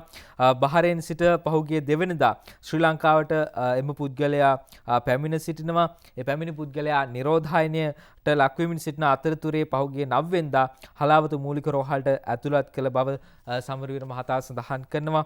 ඔහු මිය යාමට ආසන්නතම හේතුව හෘදයාබාධයක් බවද ඔහු වැඩිදුරටත් වාර්තා කළා තියෙනවා. ඔහු කියන්නේ මේ ශ්‍රී ලංකාවෙන් වාර්තා වූ 13 වෙනි කොරෝනා මරණයයි. මේ අතර කොරෝනා රෝගීන් තවත් 217ක් දිවයින පුරා රෝහල් කිහිපයක මේ වෙද්දී ප්‍රතිකාර ලබනවා. මේ වන විට කොරෝනා ආසාදිතව රෝහල් වලින් පිටව ගිය සංඛ්‍යාව මේ වන විට 305 දක්වා ඉහළ ගොස් තියෙනවා. ශ්‍රී ලංකාවෙන් හමු මුළු කොරෝනා රෝගීන්ගේ සංඛ්‍යාව 3235ක් කියලායි අද වැඩිදුරටත් වාර්තා කළා තියෙන. කෙසේ වෙතත් මේ මියගිය පුද්ගලයාත් මිය යාමට ආසන්නතම හේතුව විදියට හෘදයාබාධයක් බව ඔහු වැඩිදුරටත් සඳහන් කරනවා. ඉතින් මේ දිනවල අපිට වාර්තා වෙන්නේ යම් අතුරු රෝගාබාධ තියෙන පුද්ගලයන් තමයි මේ විදිහට කොරෝනා රෝගී තත්ත්වය නිසාවෙන් මිය යන්නේ. ඉතින් ඒ පිළිබඳව ඔබ සැහැල්ලුවෙන් සිටිය යුතු නැහැ. ඔබ අනිවාර්යයෙන්ම ඒ පිළිබඳව වැඩි අවධානයෙන් ඉන්නට කටයුතු කරන්න කියලා අපි මතක් කරනවා. ඒ අතර පහුගිය දවස්වල රජයට නව උපාධිධාරීන් ලබා ගන්නව පත්වීම් විදිහට ඔවුන්ට රැකියාව ලබා දෙනවා. ඒ අතරතුර ඔවුන්ට පුහුණුව ලබා දීම පිළිබඳව අද ඉන්දිකා රාමනායක ලංකාදීප පුවත්පතට මේ විදිහට වාර්තාවක් එක් කළා තිබෙනවා. ඒ රාජ්‍ය සේවයට එක් වූ උපාධිධාරී 50000කට 51 පොලකදී පුහුණුව කියලාද සඳහන් කරන්නේ. රාජ්‍යංශයට අලුතින් බදවාගත් උපාධිධාරීන් 50000කට නායකත්ව සහ අභිපේරණ පුහුණුව ලබා දීමේ වැඩසටහන යුද හමුදා මධ්‍යස්ථාන 51කදී ඊයේ සිට ආරම්භ කළ බව යුද හමුදාව සඳහන් කරනවා. ඔවුන් සඳහන් කරන්නේ ජනාධිපතිවරයාගේ උපදෙස් මත ආරක්ෂක මාණ්ඩලික ප්‍රධානී සහ යුද හමුදාපති ලෙතනන්ට් ජෙනරල් ශවින්ද සිල්වා මහතාගේ මෙහෙයවීමෙන් දිවෙන පුරා ස්ථාපිත ආරක්ෂක සේනා මූලස්ථාන රෙජිමේන්තු මධ්‍යස්ථාන යුද හමුදා ඒකක සහ පුහුණු පාසල්වලදී මේ පුහුණු වැඩසටහන ආරම්භ කරනවා කියලයි යුද හමුදාව සඳහන් කරන්නේ. මේ උපාධිධාරීන් 50000ක් වෙනුවෙන් අධියර 5ක් යටතේ මේ වැඩසටහන ක්‍රියාත්මක කරන බවත් ඉන් පළමු අධියරට උපාධිධාරීන් 10000කින් සමන්විත කණ්ඩායමක් සම්බන්ධ කරගන්නා බවද යුද හමුදාව වැඩිදුරටත් සඳහන් කරනවා කියලා අද ලංකාදීප පුවත්පත වාර්තා කරන. ඒ අනුව උන්ට නායකත්වය සහ අභිප්‍රේරණ පුහුණුවක් තමයි මේ විදිහට ලබා දෙන්නේ. වැඩසටහනේ අරමුණ ඒකයි වෙන්නේ කියලාද වැඩිදුරටත් වාර්තා කරලා තිබෙනවා. ඒ අතරම අද ප්‍රේමලාල් ජයසේකර පාර්ලිමේන්තු මන්ත්‍රීතුමාට මැති සභා කමිටු රැස්වීමටත් අවසර ලබා දීලා තිබෙනවා කියලාද ලංකාදීප පුවත්පත වාර්තා කරලා තිබෙනවා. අද මේ වාර්තාවේ වැඩිදුරටත් මේ විදිහට වාර්තා වෙන්නේ මරණ දඬුවම නියමව සිටින රත්නපුර දිස්ත්‍රික් පාර්ලිමේන්තු මන්ත්‍රී ප්‍රේමලාල් ජයසේකර හට පාර්ලිමේන්තු රැස් නොවන දිනවල පැවැත්වෙනෙහි කමිටු රැස්වීම් වලට සහභාගී වීමට අවසර ලැබෙන බව පාර්ලිමේන්තු නිලධාරීන් සඳහන් කරනවා. මේ සම්බන්ධයෙන් වේත්‍රධාරී නරේන්ද්‍ර ප්‍රනාන්දු මහතාගෙන් කළ විමසුමකදී ඔහු සඳහන් කරන්නේ එම කමිටු රැස්වීම් පැවැත්වෙන අවස්ථාවලදී ප්‍රේමලාල් ජයසේකර මහතා ඒවාට සහභාගී කරවන්නේ බන්ධනාගාර කොමසාරිස් ජෙනරාල්වරයාට දැනුම් දෙන බවයි. කෙසේ වෙතත් පාර්ලිමේන්තුවේ පැවැත්වෙන වෙනත් උත්සව සහ සාකච්ඡාවලට සහභාගී වීමට ඔහුට අවසර නැති බවද වේත්‍රධාරීවරයා සඳහන් කරනවා. ප්‍රේමලාල් ජයසේකර මහතා ඉකුත් සතියේ පැවති පාර්ලිමේන්තු රැස්වීම් 4ටම සහභාගී වුණා. අධිකරණයේ අවසර මත ජයසේකර මහතා බන්ධනාගාර නිලධාරීන් විසින් පාර්ලිමේන්තුවට ඒ දින 4ේම ආරක්ෂක රැකවරණ යටතේ කැඳවාගෙන එනු ලැබුවා කියලාද වැඩිදුරටත් ලංකාදීප පුවත්පත වාර්තා කරන. ඉතින් ඒ අනුව ඔහුට මේ මැති සභා කමිටුවලටත් රැස්වීම් වලටත් අවසර ලබා දීලා තිබෙනවා කියලාද වාර්තා කරලා තිබෙනවා. ඒ අතරම මේ පාර්ලිමේන්තුවට තේරීපත් වුණු නවක මන්ත්‍රීවරු 65ක් කොළඹින් නිල නිවාස ඉල්ලලා තිබෙනවා කියලාද සුජිත් හේවාජුලිගේ වාර්තා කරනවා ලංකාදීප පුවත්පතට. පාර්ලිමේන්තුවට තේරීපත් වුණු නවක මන්ත්‍රීවරුන් 65 දෙනෙකු කොළඹින් නිල නිවාස ඉල්ලා අයදුම්පත් ඉදිරිපත් කර ඇති බව පාර්ලිමේන්තු නිලධාරියෙකු සඳහන් කරලා තිබෙනවා. කොළඹ නිල නිවාස ඉල්ලා අයදුම්පත් ඉදිරිපත් කළ පිරිසෙන් බහුතරයක් යාපනය, මඩකලපුව, අම්පාර, බදුල්ල, මුන්රාගල හා හම්බන්තොට යන ආදී ඈත දුර බැහැර ප්‍රදේශවල පදිංචිකරුවන් වෙනවා කියලායි සඳහන් කරන්නේ. මේ සම්බන්ධයෙන් කළ විමසුමකදී සඳහන් කරන්නේ පාර්ලිමේන්තුවේ නියෝජ්‍ය මහලේකම් නීල් ඉද්දවල මහතා සඳහන් කරන්නේ හෙට පාර්ලිමේන්තු මන්ත්‍රීවරුන් තවත් 20 දෙනෙකු පමණ මාදිවල මන්ත්‍රී ලින නිවාස සංකීර්ණයේ නිවාස වලින් ඉවත්ව ගොස් නැති හේයින් පාර්ලිමේන්තුවට අලුතින් පත්වුණු මන්ත්‍රීවරුන්ට නිවාස සැපීම බරපතල ගැටලුවක් වෙලා තිබෙනවා කියලා. හෙට මන්ත්‍රීවරුන්ට එම නිවාස වලින් ඉවත් වන ලෙසට ඉකුත් සතියේදී නැවතත් දැනුම් දීමක් කළ බවද නියෝජ්‍ය මහලේකම්වරයා සඳහන් කරනවා කියලාද වාර්තා කරලා තිබෙනවා. ඉතින් පහුගිය ආණ්ඩුව දැන් ඉවත් වෙලා දැන් සෑහෙන කාලයක් වෙනවා. ඉතින් මේ මන්ත්‍රී නිල නිවාස බාර නොදී තවමත් ඉන්න එකේ ප්‍රශ්නයක් තිබෙනවා. ඉතින් මහජන මුදල් මේ විදිහට නාස්ති නොකර ඉතාමත් ඉක්මනින් තමන් ඒ ස්ථානයේ නිවත් වීම ඉතාමත්ම වැදගත් වෙනවා කියලා අපි මතක් කරන්නට කැමතියි. ඒ අතරම මම සූදානම් වෙනවා අද පුවත්පත් බොහෝමයක මේ පාතාලය සහ ඒ වගේම බන්ධනාගාර සහ නීතිමය කටයුතු පිළිබඳව අද වාර්තා කළ දින් බොහෝමයක් තොරතුරු අද පුවත්පත්වල මුල්පිටු අද ලංකාදීපයේ ප්‍රධාන සිරස්තලයේ වෙත අවධානය යොමු කරද්දී අද වාර්තා කරන්නේ මේ විදිහට පොඩි ලැසිගේ කුඩු ජාවාරමට සිම් කාඩ් 55ක් මිලට ගත්තේ බද්දේගමින් මෙහෙවීම ඩුබායි උදාර කියලාද වාර්තා කරන නිමාන්ති රණසිංහ බන්ධනාගාරයේ බූස බන්ධනාගාරයේ රඳවා සිටින පොඩි ලැසිගේ හෙරොයින් ජාවාරම ඩුබායි රාජ්‍යයේ සිටින උදාර සම්පත් නැමැති සංවිධානාත්මක අපරාධකාරී සමාජිකයා විසින් සිම් කාඩ් 55ක් යොදා ගනිමින් මෙහෙවනු ලැබ ඇතැයි නියෝජ්‍ය සොලිසිටර් ජෙනරල් දිලීප පීරිස් මහතා කොළඹ අතිරේක මහේස්ත්‍රාත් ප්‍රියන්ත ලියනගේ මහතා ඉදිරියේ ඊයේ කරුණු වාර්තා කරනවා. එම සිම් කාඩ් 55 ලබාගෙන ඇත්තේ අපරාධ පරීක්ෂණ දෙපාර්තමේන්තුවේ රැඳවුම් නියෝග මත රඳවා ප්‍රශ්න කරමින් සිටින විහංග ප්‍රභාත් නැමැත්තා විසින් බවත් එම සිම් කාඩ් පත් හා සම්බන්ධ වෙමින් මොවුන් ගනුදෙනු දකුණු පළාත තුළ මෙම මද්‍රව්‍ය ජාවාරම සිදු කර ඇත්තේ ඉතාමත් සූක්ෂම ආකාරයෙන් බවත් නියෝජ්‍ය සොලිසිටර් ජෙනරාල්වරයා අධිකරණයට දැනුම් දෙනවා. මෙම සැකකාර පතිරහැන්දිගේ විහංග ප්‍රභාත් නැමැත්තා සිම් කාඩ් පත් 55ක් ලබාගෙන ඇත්තේ බද්දේගම ප්‍රදේශයේ කමියුනිකේෂන් ආයතනයකින් බවත් ප්‍රදේශවාසීන්ගේ ජාතික හැඳුනුම්පත් ලබා ගනිමින් එම ආයතන මෙලෙස සිම් කාඩ් පත් ලබාගේ දීම සිදු කර ඇති බවත් නියෝජ්‍ය සොලිසිටර් ජෙනරාල්වරයා අධිකරණයට වැඩිදුරටත් කරුණු අනාවරණය කළා තිබෙනවා කියලාද ලංකාදීප පුවත්පත වාර්තා කළා තිබෙනවා. ඒ අතර අද මේ අංගොඩ ලොක්කා කෝටි 15ක ඉඩම් බලෙන් අල්ලගෙන කියලාත් අද වාර්තාවක් තිබෙනවා ලංකාදීප පුවත්පතේ. අද ලංකාදීපයේ මේ විදිහට වාර්තා කරන් ඉන්දියාවේදී මිය ගියයි කියන සංවිධානාත්මක අපරාධකරුවෙකු වන පාතාල නායක අංගොඩ ලොක්කා ඉන්දියාවේ සැඟව සිටි කාලයේදී රුපියල් කෝටි 15ක මෙරටේ ඉඩම් බලහත්කාරයෙන් අත්පත් කරගෙන ඇති බව සිදු කළ විමර්ශනවලදී අනාවරණය වී ඇති බව බස්නාහිර පළාත දකුණ දිසාව අපරාධ කොට්ටාසය සඳහන් කරනවා. ඔවුන් කියන්නේ 2019 වසර තුලදී පමණක් පර්චේස් 309ක ප්‍රමාණයකින් යුත් ඉඩම් 12ක් එලෙස අත්පත් කරගෙන තිබුණේ වැල්ලම්පිටිය අංගොඩ හා ගොතටුව පොලිස් වසම් වලින් බව පොලිසිය සඳහන් කරනවා. එලෙස බලහත්කාරයෙන් තර්ජනාත්මකව ලබාගත් එම ඉඩම්වල හිමිකරුවන් සිව් දෙනෙකු පමණක් බස්නාහිර පළාත දකුණ අපරාධ කොට්ටාසයට පැමිණිලි කර ඇති බව පොලිස් නිලධාරීන් සඳහන් කරනවා. මුල්ලේරියාව පොලිසිය හෙරොයින් මත්කුඩු සමග අතරනුගත් සිම්බු සමන්ත නැමැත්තා අංගොඩ ලොක්කාගේ ඉඩම් නිලධාරියා ලෙස කටයුතු කළ පුද්ගලයා බවද හඳුනා ගැනීමෙන් අනතුරුව බස්නාහිර පළාත භාර ජ්‍යෙෂ්ඨ නියෝජ්‍ය පොලිස්පති දේශබන්දු තෙන්නකෝන් මහතා බස්නාහිර පළාත දකුණ දිසාව අපරාධ කොට්ටාසයේ අධ්‍යක්ෂ පොලිස් අධිකාරී ලලිත් අබේසේකර මහතාට දුන් උපදෙස් මත රඳවා ගැනීමේ නියෝග මත කළ ප්‍රශ්න කිරීමේදී මෙම ඉඩම් පිළිබඳ තොරතුරු රසක් අනාවරණය කර ගැනීමට හැකියාව ලැබුණා කියලාද ලංකාදීප පුවත්පත වාර්තා කරලා තිබෙනවා. ඒ අතරම මම ලංකාදීපයේ තවත් වාර්තාවක් වෙත අවධානය යොමු කරන ඉදිරියේදී පළාත් සභා ඡන්දය පැමිණේවි කියන විශ්වාසය තිබෙනවා බොහෝ දෙනෙකුට.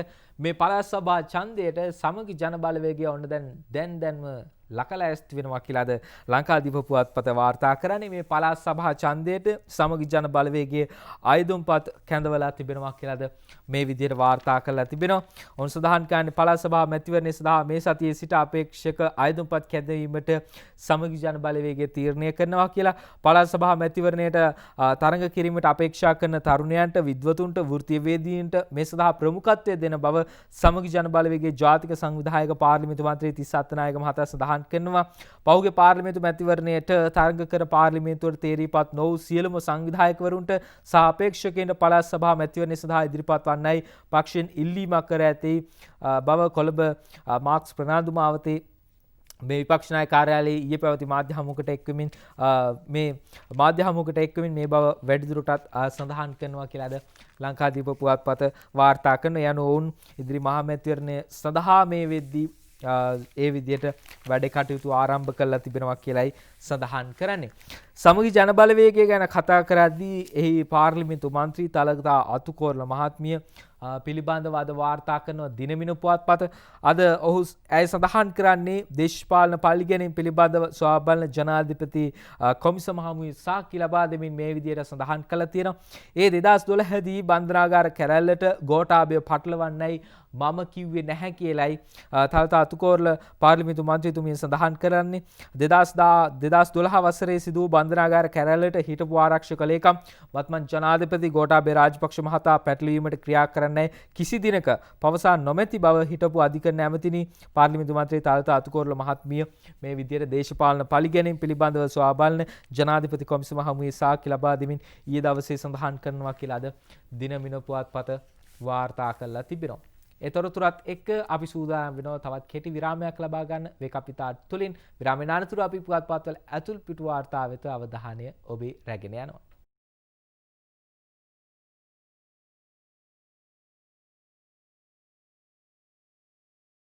ඔබ යලිත් එකතු වන්නේ ඔබගේ ප්‍රියතම උදෑසන සජීවී පුවත්පත් වැඩසටහන වේකපිතාට සමගින්. මම සූදානම් පුවත්පත්වල ඇතුල් පිටු වාර්තාව වෙත ඔබේ අවධානය රැගෙන යන්නට මුලින්ම ඔබින් පුවත්පතේ ඇතුල් පිටු වාර්තාව අද නින්නාද විශේෂාංගයට එකතු වන්නේ. අද නින්නාද විශේෂාංගයට එකතු වෙලා තිබෙන්නේ කැලණි විශ්වවිද්‍යාලයේ ජන සංනිවේදන අධ්‍යනාංශයේ අංශාධිපති ජ්‍යෙෂ්ඨ කතිකාචාර්ය අරුණ ලොකුලියන මහත්මයා තමයි එකතු වෙලා තිබෙන්නේ. ඔහු සඳහන් කරන්නේ අපේ චිත්‍රපට පාඩු ලබන පාරිභෝගික භාණ්ඩයක් වෙලා තිබෙනවා කියලයි ඔහු සඳහන් කරන්නේ. ඉතින් මේ අපේ චිත්‍රපට ඈත අතීතයේ තිබුණු තත්ත්වය සහ වර්තමානයේ තිබෙන තත්ත්වය පිළිබඳව යලිත් සොයා බලන්නට ඕනි කියලා ඔහු වැඩිදුරටත් සඳහන් කරලා තිබෙනවා. ඉනතුරුව මව්බිමේ තවත් වාර්තාවක් තෝරගන්න මේ කාබනික පොහොර භාවිතා කරන ගොවීන්ගේ සහනාධාර ඉහළ දමා නිෂ්පාදන වැඩි මිලට ගැනීමට ජනාධිපතිගේ අවධානය යොමු කරනවා කියලා ඇමති මහින්දානන්ද අලුත්ගමගේ මහතා සඳහන් කරනවා කියලාද මව්බිම් පුවත්පත වාර්තා කරලා තිබෙනවා. ඒ වගේම මේ කංසා වැවීමට තිබෙන තහනමට එරෙහිව සංශෝධන ඉල්ලනවා. නීතියෙන් තහනම් වුවත් රෝගකාරක 29කට කංසා යොදාගත හැකි දේශීය ආයුර්වේද වෛද්‍ය මහාචාර්ය සායක්කාර ජයවර්ධන මහතා සඳහන් කරනවා කියලාද මව්බිම් පුවත්පත වාර්තා කරලා තියෙන. යනුව මේ කංසා වැවීමට තිබෙන තහනම තමයි ඒ තහනම සංශෝධනය කරන්න කියලා ඉල්ලීමක් තමයි කරන්නට සූදානම් වෙන්නේ. ඒ වගේම ඊයේ දවසේ විශේෂයෙන්ම කොළඹ තදාසන ප්‍රදේශවල මේ මන්තිරු නීතිය ක්‍රියාත්මක කරනවා. ඒ පිළිබඳව බස්නාහිර ජ්‍යෙෂ්ඨ නියෝජ්‍ය පොලිස්පති දේශබන්දු තෙන්නකෝන් මහතා මේ විදිහට අදහස් දක්වලා තිබෙනවා. කොළඹ මන්තිරු නීතිය දැනුවත් කිරීමේ වැඩසටහනක් ලෙස දියත් කරා රියදුරන් ඊට යොමු වූ විට නීතිය දැඩිව ක්‍රියාත්මක කරනවා කියලායි සඳහන් කරන්නේ. මන්තිරු නීතිය ක්‍රියාත්මක කළ දිනේ ඊයේ දින සිට දින 3ක් මේ දැනුවත් කිරීමේ වැඩසටහනක් වශයෙන් ක්‍රියාත්මක කරන බව තමයි නියෝජ්‍ය පොලිස්පතිතුමා සඳහන් කරන්නේ. මේ දැනුවත් කිරීමේ වැඩසටහනින් පසුව රියදුරන්ගේ ප්‍රතිචාරය සොයා බලා ඔවුන්ගේ අඩුපාඩු ජනමාධ්‍ය ඔස්සේ පෙන්වා දෙන බවද වැඩිදුරටත් සඳහන් කරන. ඉන් පසුව මෙම ක්‍රමවේදයට රියදුරන් හුරු වීමෙන් පසුව මීට අදාළව නීතිය තදින් ක්‍රියාත්මක කරන බවද මේ මහතා වැඩිදුරටත් සඳහන් වෙනවා කියලාද වාර්තා කරලා තිබෙනවා. ඉතින් මේ තැන්වල තිබෙන CCTV දර්ශනත් උපයෝගී කරගෙන මේ දේවල් සිදු කරනවා කියලයි බස්නාහිර පාලාත් ජ්‍යෙෂ්ඨ නියෝජ්‍ය පොලිස්පති දේශබන්දු තෙන්නකෝන් මහතා සඳහන් කරන්නේ. ඉනතුරුව ජනාධිපතිතුමාගේ ප්‍රකාශයක් වෙත අවධානය යොමු කරන්නේ. ජනාධිපතිතුමා මේ වියත්මග සංවිධානයේ වියතුන්ගෙන් ඉල්ලීමක් කරනවා. ඒ තමයි ආණ්ඩුවේ ඉදිරි ගමනට සහාය ලබා දෙන්න, සියලු සංවර්ධන ක්‍රියාදාමයන් පරිසරයේ රැකෙන පරිදි කිරීමට වග බලා ගන්නට ඕනි කියලයි ජනාධිපතිතුමා මේ වියත්මග සංවිධානයේ වියතුන්ගෙන් ඉල්ලීමක් කරමින් සිටින්නේ. මේ ඊයේ දවසේ පැවති රැස්වීමකදී තමයි මේ පිළිබඳව ජනාධිපතිතුමා සඳහන් කරන්නේ. ඒ අතර මේ 20 වෙනි ව්‍යවස්ථා සංශෝධනයේ පිළිබඳව දේශපාලඥයින් මේ විදිහට සඳහන් කරනවා. ඒ අතර ජනමාධ්‍ය අමාත්‍ය කේලිය රඹුක්කැල්ල මහතා මේ විදිහට අදහස් පළ කරනවා. 20 වෙනි සංශෝධනයේට විවේචන එල්ලවීමේ ප්‍රජාතන්ත්‍රවාදී ලක්ෂණයක් අලුත් ව්‍යවස්ථාව හදන්න ප්‍රවීණයන් රැසක් එකතු වී සිටිනවා කියලා ජනමාධ්‍ය අමාත්‍යවරයා සඳහන් කරනවා. මේ මාසේ 14 වෙනි දින මහනුවර පැවති උත්සවයකින් අනතුරුව මාධ්‍ය හමුවේ මේ පිළිබඳව අමාත්‍යවරයා සඳහන් කරන්නේ 20 වෙනි ව්‍යවස්ථා සංශෝධනය සම්බන්ධයෙන් මේ වන විටද කිසිදු හෝ අවසන් තීරණයක් ගෙන නොමැති බව වැඩිදුරටත් ජනමාධ්‍ය අමාත්‍යවරයා සඳහන් කරනවා. ඒ අතර දමිළ එක්සත් නිදහස් පෙරමුණේ නායක විනයාග මූර්ති මුරලීධරන් සඳහන් කරනවා දමිළයන් වෙනුවෙන් මම පණ වුණත් දෙනවා අම්පාරේ ආර්ථිකය නගා සිටීමට සියලු පක්ෂ එක්විය යුතුයි TNA එකට දමිළ ජනතාව ඡන්දයෙන් දී කඩු පහරක් දුන්නා කියලයි ඔහු සඳහන් කරන්නේ. ඉතින් මේ දමිළ ජනතාවගේ නියම ගැටලු වලට පිළිතුරු ලබා දෙනවා නම් ඒක ඉතාමත්ම වැදගත් වෙනවා. ඒ අතර මම සූදානම් වෙනවා මව්බිම ගෙනෙන තවත් වාර්තාවක් මේ සමගි ජන බලවේගයේ පාර්ලිමේන්තු මන්ත්‍රී තිසත්නායක දක්වන අදහස ඔහු සඳහන් කරනවා ජනතාවගේ ප්‍රශ්න පැත්තකට දාලා 20 ගැන කතා කරලා වැඩක් නැහැ 20න් වෙන්නේ අගමැතිවරයා පියන් කෙනෙක් කරන එකයි 19+ ජනතා ව්‍යාපාරය අද කොළඹින් ආරම්භ කරනවා කියලයි ඔහු සඳහන් කරන්නේ. මාධ්‍ය සංදර්ශන වලින් පළක් නැහැ වැඩපිළිවෙලක් රටට අවශ්‍යයි කියලා ඔහු වැඩිදුරටත් සඳහන් කරලා තිබෙනවා. අද මව්බිමේ විදිහට වාර්තා කරලා තිබෙනවා. ඒ අතර අධ්‍යාපන ඇමති මහාචාර්ය GL පීරිස් මහතා දක්වන අදහසුත් අද පළ කරලා තියෙනවා. ඔහු සඳහන් කරනවා 20 වෙනි සංශෝධනයෙන් ජනපතිට වැඩි බලතල දෙන බව කීම බොරුවක් කියලා GL පීරිස් මහතා සඳහන් කරනවා. ඒ සඳහන් කරන්නේ බෙල්ලන්විල රජමා විහාරාධිපති හිමියන්ව බැහැ දැකුණු අවස්ථාවේදී තමයි අධ්‍යාපන අමාත්‍යවරයා මේ පිළිබඳව සඳහන් කරන්නේ. ඒ අතර අමාත්‍ය ජනක බණ්ඩාර තෙන්නකෝන් සඳහන් කරනවා විශ්‍රාම වැටුප කඩිනමින් ලබා ගැනීමට හැකිවන පරිදි සේවාව ගුණාත්මක කරනවා. කොරෝනා වසංගත සමයේ අපි කිසිදු රාජ්‍ය සේවකයෙකුගේ වැටුප් කප්පාදු කරේ නැහැ කියලයි අමාත්‍ය ජනක බණ්ඩාර තෙන්නකෝන් මහතා සඳහන් කරන්නේ. ඒ අවස්ථාවට අමාත්‍යාංශ ලේකම් ජේ.ජේ. රත්නසිරි මහතා එක්කමින් සඳහන් කරනවා වැන්දබු අනද්දරු අරමුදලට දායකත්ව වාර්තාව ආසන්නව වසර 10කට සීමා කරනවා කියලත් ඔහු සඳහන් කරලා තිබෙනවා අද මව්බිම පුවත්පතට. යතර මව්බිමේ තවත් වාර්තාවක් වෙත අවධානය යොමු කරන මේ පිටරට ආරංචි වෙතට අවධානය යොමු කරන්නේ මේ COVID-19 පිළිබඳව දැන් යලිත් කතා බහ මතුවෙමින් පවතින මේ ශ්‍රීත ඍතුවේදී COVID යලිත් උණුසුම් වේවිද කියලා අද ප්‍රශ්නාර්ථයකුත් එක් තමයි අද ගෙන ආවෙත් තිබෙන්නේ. උතුරු අර්ධගෝලයේ රටවල ශ්‍රීත ඍතුව එළඹීමට තව වැඩි කාලයක් නැහැ. ඉතින් මේ ශ්‍රීත ඍතුව තුල නැවතත් ඉතා බිහිසුණු COVID නිර්මාණයක් ලොව පුරා පැතිරෙන්නට ඉඩ ඇති බවටත් ඇතැම් විට එය මේ වන විට පවතින රැල්ලට වඩා දරුණු එකක් විය හැකි බවටත් මේ සම්බන්ධයෙන් විශේෂඥයෝ අනතුරු අඟවලා තිබෙනවා. මෙහි බොහෝ දුරට ඇත්තක් විය හැකි බව හැඟෙන්නේ පහුගිය දිනවල වෛරස් ව්‍යාප්තිය තරමක් සමනය වී තිබූ අතර තිබු රටවල පවා මේ වන විට ආසහිතින් වාර්තා වීම මෙහි ශීඝ්‍ර වැඩිවීමක් තිබෙන නිසා තමයි මේ විදිහට වුන් සඳහන් කරලා තිබෙන්නේ කියලාද මව්බිම් වාර්තා කරන්නේ. ඉතින් අපේ අසල්වැසි ඉන්දියාව පිළිබඳවත් අපි අවධානයෙන් ඉන්න ඕනේ. ඉන්දියාවටත් දැන් මේ COVID-19 කියන වෛරසය සෑහෙන ලොකු ප්‍රශ්නයක් වෙලා තිබෙනවා. වුන් මේ පිළිබඳව බොහෝ සෙයින් අවධානයෙන් ඉන්නවා. ඉතින් අපිත් ඒ අවධානයෙන් සිටීම ඉතාමත්ම වැදගත් කියන කාරණාව මතක් කරනවා. මම දැන් සූදානම් වෙන්නේ අද දවසේ ක්‍රීඩා තොරතුරු වෙත අවධානය යොමු කරන්නට මව්බිම් පුවත්පතට අවධානය යොමු කරනවා. අද මේ විදිහට වාර්තා කරනවා ශ්‍රී ලංකා ක්‍රිකට් සභාපතිතුමා සඳහන් කරන කාරණාව. ඔහු කියන්නේ නිරෝධායන කාල සීමාව දින 7කට සීමා කළ බවට බංගලාදේශය කියන කතාව බොරුවක් කියලයි ඔවුන් සඳහන් කරන්නේ.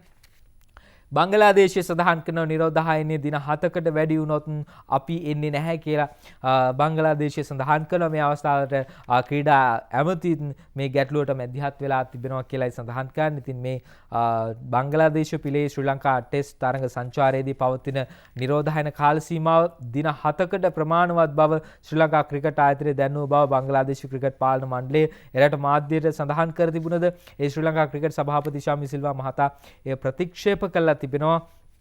මේ බංගලාදේශ ක්‍රිකට් කණ්ඩායම අනිවාර්යයෙන්ම දින 14ක නිරෝධායනය යොමු යුතුයයි පැවසූ සභාපතිවරයා ඒ සම්බන්ධයෙන්ද පිළිපැදිය යුතු නීති සමුදායක්ද පෙන්වලා දීලා තිබෙනවා කියලා සඳහන් කරන්නේ. ඉතින් අපේ රට කොයි විදිහටද මේ COVID-19 කියන වෛරසය පාලනය කරලා තිබෙන්නේ. ඉතින් මේ පාලනය කිරීමත් එක්ක ක්‍රීඩකිනුත් ඒවට අවනත වෙන්නට ඕනි. ඒ පිළිබඳවත් අවධානයෙන් ආපසු වන්නට ඕනේ. ඉන් අනතුරු අද දවසේ කාටුන් කිහිපයක් වෙත අවධානය යොමු කරනවා. මම සූදානම් වෙන්නේ ලංකාදීප පුවත්පතේ පංකජ රුවින්දගේ සරදම් කාටුන් එක වෙත අවධානය යොමු කරන්නට. අද ඇමතිතුමායි සරදමු ඉන්නවා. අද ඇමතිතුමා කියනවා සරදම්ට වජිර එජාපයේ නියෝජනායකමට සුදුසුයි කියන්නේ ඇත්තද බං කියලා සරදම්ට කියද්දී සරදම් කියන්නේ ඒ අතින් රනිලුත් එජාපයේ නායකකමට සුදුසුයි නිසේර. ඒ අතින් රනිලුත් එජාපයේ නායකකමට සුදුසුයිනුයි කියලා ඒ කියන්නේ. ඉතින් මේ එජාප නායකත්වයේ කවදා විසඳේවිද කියන ප්‍රශ්නයත් එක්ක තමයි අද එජාපය මේ විදිහට සිටින්නේ. මේ මව්බිම් පුවත්පතේ MD වීරරත්නගේ මරිසිපාල කාටුන් එක අද වයසුකුන්දෑ මරිසිපාලයි. අද මරිසිපාලට කියනවා වයසුකුන්දා මේ විදිහට අගමැති කියනවා ජනතාවට ණය දීමේදී ලිහිල් ප්‍රතිපත්තියක් අනුගමනය කරන්නලු කියලා මරිසිපාලට කියද්දී මරිසිපාල කියන්නේ ණය ආපසු ගැනීමේදීත් ලිහිල් වුණොත් හොඳයි කියලා කියන්නේ. ණය දෙද්දී ලිහිල් ප්‍රතිපත්තියක් අනුගමනය කරනවා වගේම තමයි ණය ආපසු අය කර ගැනීමේදීත් ලිහිල් ප්‍රතිපත්තියක් අනුගමනය කරන්නට ඕනි කියලා. මේ මව්බිම් පුවත්පතේ ඇතුල්පිටු කාටුනේ MD වීරරත්නගේ බලන්න පහුගිය ජනාධිපතිවරණයේදී මේ හිටපු මේ වත්මන් අග්‍රාමාත්‍යවරයා සහ වත්මන් විපක්ෂ නායකවරයා සඳහන් කරපු කාරණා දෙකක් තිබෙනවා. මේ එක්කෙනෙක් සඳහන් කරා රුපියල් 5000 දීමනාවක් ලබා දෙනවා කියලා සෑම පවුලකටම. ඒ අතර විපක්ෂ නායකවරයාත් සඳහන් කරා රුපියල් 20000 දීමනාවක් ලබා දෙනවා කියලා. ඔන්න ඒ දෙන්නගේ පොරොන්දු පත්‍රිකා දෙක අතේ තියාගෙන ඉන්නකොට අද ඒ කාටුන් එකේ මේ යටින් අද ඇඳලා තියෙනවා අග්‍රාමාත්‍යවරයා 20 සංශෝධනයේ අතේ තියාගෙන ඉන්නවා. ඒ අතර අද විපක්ෂ නායකවරයා 19+ සංශෝධනය අතේ තියාගෙන ඉන්නවා. දෙන්නට දෙන්නා දැන් ඉදිරියේදී මොනවා කරගනීම යාවිද කියලා තමයි දැන් අපිට බලාගෙන ඉන්නට තියෙන්නේ.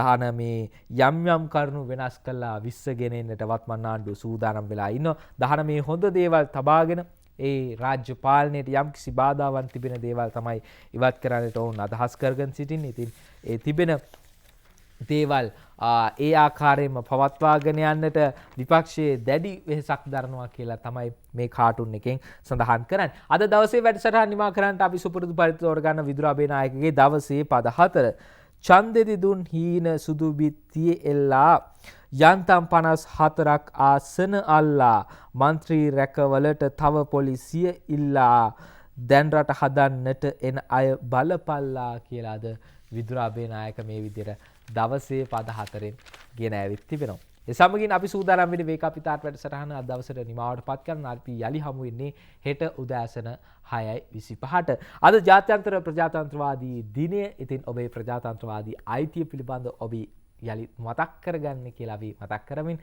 ඔබට සුබ දවසක් ප්‍රාර්ථනා කරනවා. මම පෑලියගොඩ ආර්ට් ටෙලිවිෂන් මැදිරියේ සිට වේක අපිතාට ගෙන තිලින දේශප්‍රියන්ත. ඔබට සුබ දවසක්.